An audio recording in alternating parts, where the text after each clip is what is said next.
आपको एक कंपनी के एम्प्लॉय की स्टोरी सुनाने जा रहा हूँ। उसकी दिक्कत ये थी कि वो उस कंपनी में 10 साल से काम कर रहा है और उसकी अभी तक प्रमोशन नहीं हुई है, सैलरी नहीं बढ़ी है। जब वो अपने रिलेशन में जाता था, अब किसी पार्टीज़ में जाता, फ्रेंड पार्टीज़ में जाता था, उससे फ्रेंड्स पूछते थे कि तुम उस कंपनी में इतने दिनों से काम कर रहे हो तो तुम्हारी सैलरी क्यों नहीं बढ़ी, तुम्हारी प्रमोशन क्यों नहीं हो रही है। तो वो सीधा डायरेक्ट बोलता था कि मेरी कंपनी का जो ऑनर है वो मेरी सैलरी नहीं बढ़ा रहा है, या एक बंदा है उसकी वजह से मेरी सैलरी नहीं बढ़ रही है। मतलब वो एक्सक्यूज़ेस दे रहा है, वो अपनी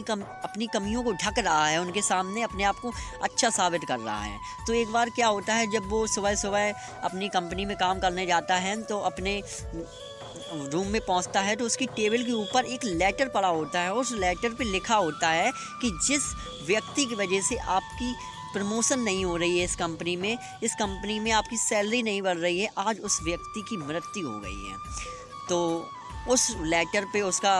एड्रेस था और वो एक तरफ से उसको बहुत ज़्यादा दुख भी हो रहा था कि ऐसा नहीं होना चाहिए था, और एक तरफ से उसे खुशी भी मिल रही, चलो मेरा आगे का कांटा हट गया, चलो अब मेरी इस कंपनी में सैलरी बढ़ जाएगी, प्रमोशन हो जाएगा, अब किसी को एक्सक्यूज़ेस नहीं देने पड़ेंगे।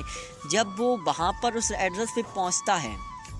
और जो बॉक्स होता है, एक बॉक्स को खोलता है, और जब वो उस कॉफन को खोलता है और देखता है तो उसको खुद पर शर्म आने लगती है, बहुत ही लज्जित फील करता है। और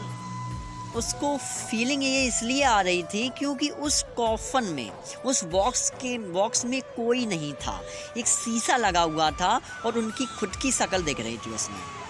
और इससे हमें सीखने को ये मिलता है कि हम ही खुद के सबसे बड़े दुश्मन होते हैं, हम लोगों को एक्सक्यूज़ेस देते हैं, अपनी कमियों को ढकते हैं, और ये सबसे बड़ी प्रॉब्लम है।